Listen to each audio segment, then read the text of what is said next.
여러분 안녕하십니까? 노인복지상담학 중에서 노인복지를 강의하게 될 박진효라고 하는 시간인데, 노인복지론 중에서 고령화 사회의 신인류 출현, 노인의 정의와 연령범위, 인구 변화와 노인 문제, 노인복지학의 특성에 대해서 이 시간 공부하도록 하겠습니다. 고령화 사회와 신인류 출현인데요. 현재 우리 대한민국 2016년에는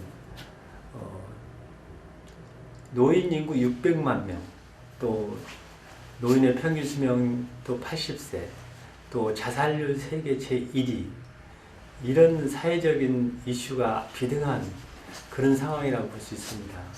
따라서 장수가 축복이 아닌 또 노인 문제가 또 우리 사회에 아주 큰 화두가 되고 있는, 또 해결하지 않으면 안 되는 그런 사회 문제로 또 대두되고 있습니다. 따라서 노인 복지 상담이라는 것은 매우 중요한 또 의미를 갖고, 또 노인 상담이 이 사회에 꼭 필요한 그런 시대가 되고 있다고 볼 수 있습니다. 그래서 또 한편으로는 고령화 사회가 되면서 신인류 출현이라는 새로운 화두가 등장하게 되어 있는데요. 육체적인 부활, 또 노인들의 원기회복, 영적 재생, 자아의 재발견, 회춘, 인생 방향의 수준, 이렇게 해서 신노년층들이 여가라든가 사회 문화, 또 직업생활, 새로운 어떤 트렌드를 가지고 삶을 또 개척해 나가고 있는 그런 모습이 아닌가 싶습니다. 이러한 노인을 위한 유엔의 원칙들이 있는데요. 독립, 참여, 보호, 자아실현, 존엄 등이 그런 것입니다. 경제적 독립, 사회적 참여, 또 인권 보호, 또 마땅히 케어받아야 될 어떤 권리를 주장하고 있으며, 또 자아실현을 위해서 노력하는 그런 노인들, 그런 사회적으로 많이 우리가 볼 수 있습니다. 이런 것들이 신인류의 출현이라고 할 수가 있는 근거가 되는 것이라고 할 수 있습니다. 고령화 사회의 신인류 출현과 우리 사회 노인을 살펴보면, 우리 사회의 급속한 노령화에 따른 노인 문제의 제도적 장치가 아직 미흡합니다.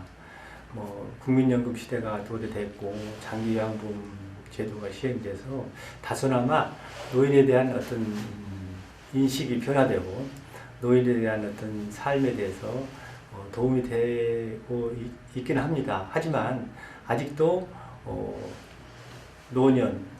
노령화된 노인들은 우리 사회의 주변부에 맴돌고 있는 그런 실정이 아닌가 싶습니다.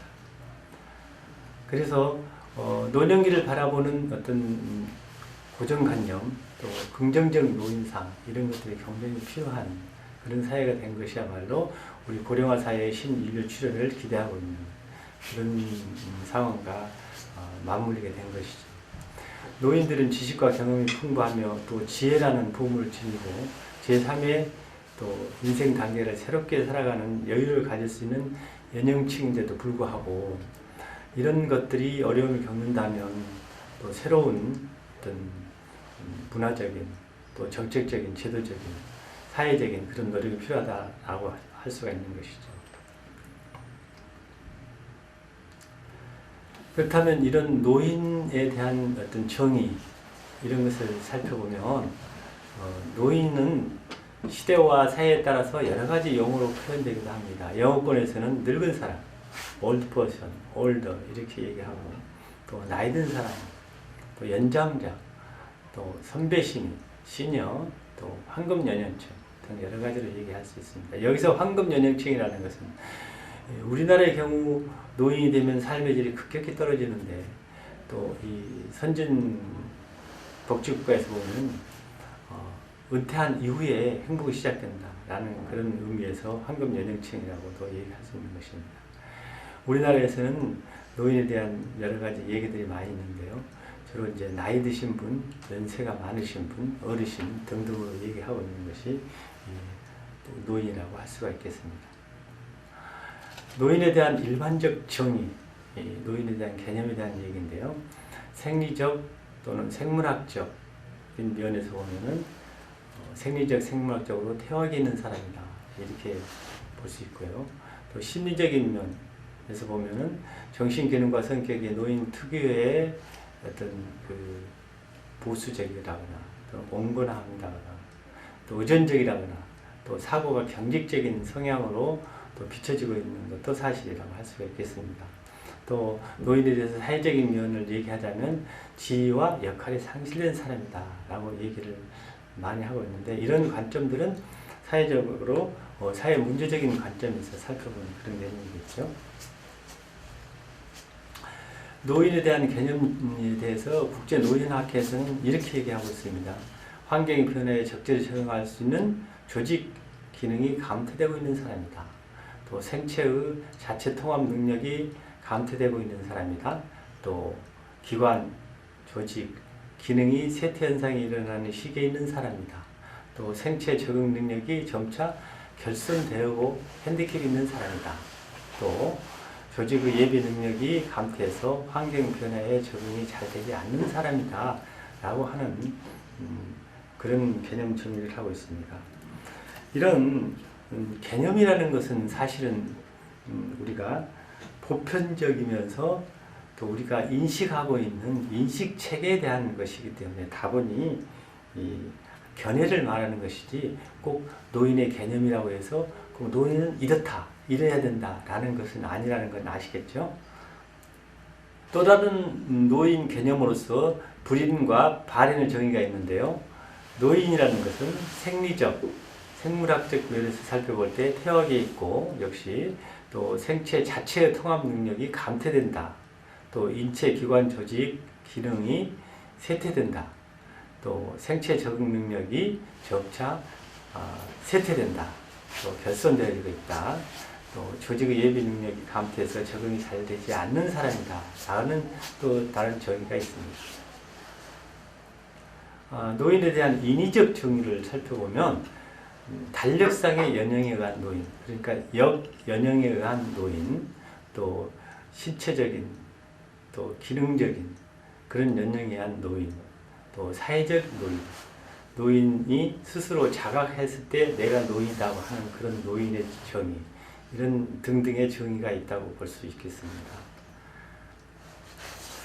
노인의 연령은 그럼 어떤 연령에 있는 분이 노인이냐라는 그런 건데요. 우리나라 노인은 스스로 노인이라고 생각하는 연령은 과연 몇 세나 될까요? 이걸 살펴보면 전국 노인 실태 조사에서 65세에서 69세가 노인이다, 스스로 자각하는 노인이다 라고 하는 것이 24.1%가 됐었고요. 또 70세에서 74세까지다 51.3%, 또 75세에서 79세다 또 10%, 또 80세에서 84세가 돼야 노인이다 라고 하는 그 인식이 6.5%였다는 것을 우리가 알 수 있습니다. 노인의 연령 범위에 대해서 또 구분하는 것은 초고령 노인, 고령 노인, 중고령 노인, 연소 노인 이렇게 구분하는 경우가 있는데요. 60세에서 69세를 연소 노인에서 중고령 노인이다 이렇게 얘기하고 있고요. 70세에서 75세 고령 노인, 또 75세에서 84세, 또 85세 이상을 초고령 노인 이렇게 얘기하고 있어요. 이거 다시 해야겠어요. 설명을 잘못했어요. 우리나라 노인들이 스스로 내가 노인이다 라고 스스로 자각하는 나이는 몇 세일까요? 60세에서 69세를 연소 노인이라고 하고, 또 70세에서 75세를 중고령 노인, 또 75세에서 84세를 고령 노인, 또 85세 이상을 초고령 노인이라고 할 수 있습니다. 외국에서는 노인의 연령 규정을 어떻게 두고 있을까요? 미국의 경우 통계국에서 55세에서 64세 또 65세에서 74세, 75세에서 84세, 85세 이상 이렇게 구분하고 있는데, 우리나라 같이 55세에서 84세를 더 올더즈, 또 65세에서 74세를 더 엘더즈, 또 75세, 84세를 더 에이지드, 85세 이상을 더 베리 올드 이렇게 구분하고 있습니다. 그 밖에 또 브론디라는 학자 역시 연소노인, 중고령 노인, 고령 노인 이렇게 노인을 구분하고 있습니다. 노인의 연령 붐에 대해서 유명한 시카고 대학교 교수인 뉴가르텐이라고 이렇게 표기가 되고 있긴 하지만 노인 집단을 세 단계로 분류하고 있습니다. 연소노인, 즉 55세에서 74세로 일할 수 있고 사회적으로 인정을 받을 수 있는 그런 노인층을 연소노인이라고 하고 있고요. 또 중고령 노인으로서 75세, 84세를 대다수 퇴직자들, 은퇴자들에게 또 중고령 노인이라고 하고 있으며, 또 고령 노인은 85세 이상을 지칭하는 말로 신체적으로 병약한 노인이다, 도움이 필요한 노인이다 이렇게 구분하고 있기도 합니다. 인구 변화와 노인 문제에 대해서 살펴보겠습니다. 현대 우리 사회도 마찬가지지만 사회가 구조적으로 변하면서 노인의 어떤 삶의 방식, 즉 생산 방식, 생활 양식, 대가족 해체와 핵가족의 발생, 사회의 거대한 조직화, 또 지속적인 기계 자동 생산으로 또 이렇게 노동 시간이 짧아지면서 길어진 여가 시간, 또 평균 수명이 증가되면서 노인 생활에 많은 영향을 미치게 되기 때문에 노인에 대한 삶의 사회적 구조가 많이 변하고 있다라는 것을 알 수가 있습니다. 그래서 현대사회의 노인 문제는 수명의 연장, 노후 생활보장과 생활불안 사이의 모순, 또 가족의 부양 기능 악화, 공적 부양으로서의 이함, 여가와 고독의 문제, 역할 상실의 문제, 이런 변화의 결과를 낳고 있다고 할 수 있습니다. 또 현대의 노인 문제를 교환 이론적 관점에서 볼 때 사람들은 가능하면 최소 비용으로 최대한 보상을 얻으려는 어떤 경향으로서 특히 농촌 사회 노인지가 재정적으로 토지 문서 소유 관리 이런 것에서 많이 영향을 받고, 또 농사 지식과 기술의 소유, 또 젊은 세대의 어떤 그 이탈 등에 대해서 많은 변하고 있는데, 이 변하는 사회에 교환 이론이 적용되고 있다. 즉 인간관계를 상호 주고받는 그런 교환적 관계로 노인 문제가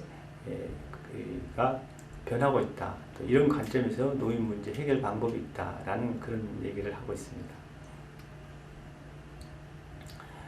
다음은 노인의 욕구에 대해서 살펴보기로 하겠습니다. 노인의 욕구는 고령사회 정책 방향 설정과 개발에 매우 유용한 그런 수단입니다. 여기서 욕구라는 것은 노인들이 합리적으로 기대하는 그런 내용을 말하고 있습니다. 노인들에게 욕구와 욕망 이런 게 있는데, 욕망이 합리적이지 않다면 노인의 욕구는 합리적인 기대치라 이렇게 얘기할 수 있겠습니다. 이런 노인의 욕구가 변화하는데 노후 가족생활도 변화되고, 자녀와 관계 설정에도 변화가 있고, 가구 형태도 핵가족, 또 개인, 나홀로 가족 이런 등으로 변화되고 있으며, 자산의 관리, 과거에는 노인이 자산을 자식한테 물려주고 또 부양을 받는 그런 체제였다면 지금은 이제 많이 그런 의식들이 많이 변화되는 그런 모습을 보이고 있고, 여가 문화생활도 아주 긍정적이며 적극적인 아주 역동적인 여가 문화생활을 하고 있다고 볼 수가 있겠습니다. 따라서 노인의 욕구 체계가 보편적인 인간이 갖는 욕구와 유사하며 노년기 특성에 따라서 여러 가지로 변화하고 또 이런 특성을 강조하고 있다 이렇게 얘기할 수 있습니다. 또 노인에 대해서 개념적으로 이해할 때 인구학적 접근, 또 사회 문제적 접근 이런 접근들이 필요한데요. 국제 간 노인 인구의 변화 속도가 매우 급속히 진행되고 있기 때문에 이 고령화 사회에서 고령 사회, 초고령 사회 이렇게 변화 속도가 나라마다 또 국가 상황에 따라서 매우 다릅니다. 우리나라 같은 경우는 고령화 속도가 매우 빠른 국가로 지금 알려지고 있습니다. 그래서 이 고령화 사회로 고령화 사회에서 고령 사회로 가려는 시간들이 프랑스에서는 115년, 스웨덴에서는 85년, 일본에 24년, 한국은 18년의 짧은 시간이 걸린다고 합니다. 그래서 평균 수명도 과거에 비해서 매우 높아지고 있는 그런 상황이라고 볼 수 있습니다. 주요 국가의 고령화 속도를 살펴보면 한국은 2000년에서부터 2018년까지 노인 인구가 14%가 되는 2018년까지 약 18년이 걸리고, 또 고령 사회에서 초고령 사회로 진입하는 인구가 14%에서 17%가 되는 2026년까지 8년이 소요된다는 매우 급속한 인구 고령화 현상을 보이고 있다고 할 수가 있습니다. 이에 비해서 일본이나 미국 같은 경우는 우리나라보다 고령화 속도, 초고령화까지 가는 기간이 매우 길다고 할 수가 있습니다. 따라서 우리나라의 노인 문제는 노인 세대의 특징적인 면을 살펴볼 때 해방의 혼란 과정과 한국 전쟁을 경험한 세대이고, 또 산업화 과정에서 경제 발전에 한 몫을 한 그런 기여도가 있으며, 또 자신의 노후에 상당한 어려움을 겪고 있는, 최근의 자료에 의하면 우리나라 600만 노인 인구의 49.6%가 빈곤층으로 분류되는, 자신 노후에 대해서 상당히 어려움을 겪고 있는, 특히 경제적 어려움을 겪고 있는 그런 상황이라고 볼 수 있고요. 또 후손에 대한 전적인 투자와 희생을 감수한 결과 정작 본인의 삶의 질은 매우 열악한 그런 상황에 노출되어 있다고 할 수 있겠죠. 또 사회적으로 정년제, 또 노인에 대한 사회적 차별을 경험하는 그런 세대라고 볼 수 있습니다. 또 그리고 의존적 생활로 인한 주변인으로서의 소외감을 경험하는, 그래서 고독에 늪에 빠지는 그런 노인들, 그래서 결국은 노인들이 자살에 이르게 하는 그런 모습도 볼 수 있고요. 기존 노인 세대와 뉴 실버 세대의 노인은 가치관, 노후 설계, 레저관, 또 자살의 처분 이런 등등에 따라서 상당히 차이가 있는데요. 가치관의 차이를 살펴보면 세대 간 단절과 변화에 대한 거부, 또 어떤 변화, 또 개방성, 다른 세대와 소통 이런 것들이 차이가 있다고 할 수 있겠습니다. 그러니까 기존 세대 노인들은 세대 간 단절과 변화에 대한 거부를 주로 많이 했다고 보면, 뉴 실버 세대들은 변화에 대해서 개방적이고 또 세대와 소통을 많이 할 수밖에 없는 그런 가치관으로 바뀌고 있다 얘기를 할 수 있겠습니다. 노후 설계에서도 기존 세대와 뉴 실버 세대의 차이가 있습니다. 또 우리가 여가라든가 레저 활동에서도, 또 일하는 것에 있어도 여러 가지 차이가 있다고 볼 수가 있습니다. 특히 자산 처분에 대해서 상속의식이 강했던 또 기존의 노인 세대와, 또 이제는 상속보다는 자신을 위해서 다 쓰고 남으면 상속하거나 사회에 환원하는 등 뉴 실버 세대들은 이런 자산 처분에서도 차이가 있다고 볼 수 있습니다. 우리나라 인구 구조는 쉽게 말하면 과거에는 1980년대 70년대를 비롯한 80년대에서는 피라미드 형태였다면은 최근에는 피라미드가 상향된 그런 상황이고, 앞으로 2030년을 거쳐서 2050년 경이면은 역피라미드 형상이 나타날 것이다 라고 예측하고 있습니다. 그리고 노인 문제에서 참 중요한 요인 중에 하나인 평균 수명이 변화되고 있다는 것이죠. 평균 수명이 증가된다는 것은 매우 바람직한 일이긴 하지만 이에 따른 노인 문제가 만만치 않은 거죠. 현재 우리나라 노인들에 대한 평균 수명은 남성이 76세, 여성이 82세 정도로 세계 28위 정도 되는데요. 평균 수명의 문제는 건강, 소득, 문화, 여가 활동과 더불어 매우 복잡한 요인으로서 어떤 삶의 질에 영향을 미친다고 할 수가 있겠습니다. 또 평균 수명에 따라서는 저출산 영향이 또 적지 않다고 볼 수가 있는데요.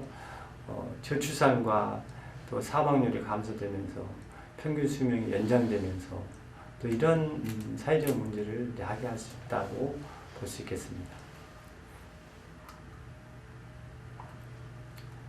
또 부양비와 노령화 지수의 문제인데요. 경제활동 인구의 노인 부양 비율이 14.3%라는 것, 즉 경제활동 인구 100명당 노인 약 14명을 부양해야 된다. 그러나 앞으로는 이 노령화 지수가 매우 높아질 개연성을 가지고 있다.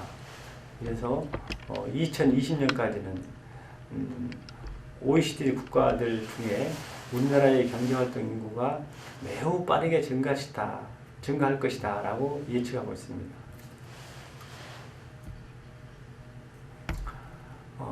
2000년 이후 65세 이상 인구 중 30.8% 정도가 3세대 이상 노인 가구를 보이고 있었습니다. 그러나 10년 전에 비해서 1세대 가구가 최근에 많이 증가해서 약 11% 정도로 증가했고, 3세대 가구는 매우 감소한 경향을 보이고 있습니다. 또 연령별 구분도 1세대는 65세에서 69세, 또 3세대 이상은 79세 이상이 많이 분포되어 있을 수밖에 없습니다. 노인의 어떤 주택 점유 상황을 살펴보면 77.6%가 자가에서 살고 있고, 12.9%가 전세에서 살고 있고, 또 4.8%가 무보증 월세, 또 2.4%가 기타 무상 등의 주거 형태에서 살고 있다고 볼 수가 있으며, 흥미로운 것은 남성은 81.3%가 자기 집에 살고 있는 반면 여성 노인들은 75.3%가 자기 집에서 살고 있다고 보고되고 있습니다. 자, 우리 노인 상담을 위한 노인 복지학의 특성을 살펴보면 우리 미래인 노인 자선을 이해하는 것이다. 우리가 노인 복지학을 공부한다는 의미는 우리의 미래인 노인 자신을 스스로 이해하기 위한 학문이다 라고 얘기할 수 있겠고요. 또 부양가족의 입장 및 노년기 가족관계의 문제와 해결 방법이 우리의 과제이며, 실버 산업을 포함한 노년기 복지관에 관한, 복지 이데올로기에 관한 전반적인 지식을 갖추는 것이다 라고 얘기할 수 있으며, 또한 노인의 적응 및 욕구 해결을 위한 정책, 프로그램, 서비스를 이해하는 것이라고 얘기할 수 있겠습니다. 따라서 노인복지학은 임상적 실천의 근간이 되고, 또 거시적 어떤 정책적 어떤 간접 서비스를 위한 근거가 된다고 할 수가 있겠습니다. 우리가 노인, 노년, 노인복지 이런 개념을 이해할 필요가 있는데요. 노인복지 개념은 노인이 인간다운 생활을 영위하면서 가족 및 사회에 적응하고 통합될 수 있게 필요한 자원을 제공하는 공적, 사적 차원의 조직적 재반 활동이다. 이렇게 얘기할 수 있습니다. 즉, 노인의 복지 상태 유지에 관한 사회복지 실천의 한 분야이며 노인의 필요 욕구를 충족하게 하는 사회적 서비스이다. 또 노인복지란 노인의 심신 건강 유지와 생활 안정을 위한 노인 생활의 보장 및 복지에 관한 서비스다. 이렇게 정의할 수 있겠습니다. 다음으로 노인을 위한 복지의 당위성. 왜 노인 복지를 국가가 수행해야 되는가 하는 것이죠. 노년기에 적절한 경제적 보상이 필요하기 때문이다. 또 사회적 통합의 유지와 인간 윤리의 실천을 위한 것이다. 노년기라 할지라도 개인의 자아실현 욕구 충족이 매우 중요하다라는 당위성이 있는 것입니다. 학문적 분야와 연구 영역에서 노인복지를 살펴보면 노인복지학은 다양한 이론을 기반으로 하는 실천적 학문이다. 크게 노인을 위한 노년학의 한 분야이다. 이렇게 얘기할 수 있겠습니다. 노년학이란 인간의 노화의 원인과 결과에 대해서 과학적으로 연구하는 학문이라고 얘기하고 있습니다. 노인복지 전공자의 태도는 노인에 대한 관심, 지식, 태도, 현장 경험이 필요하다. 이런 경험들이 또 임상적으로 실천되고 거시적으로 실천돼야 된다. 이렇게 얘기할 수 있습니다.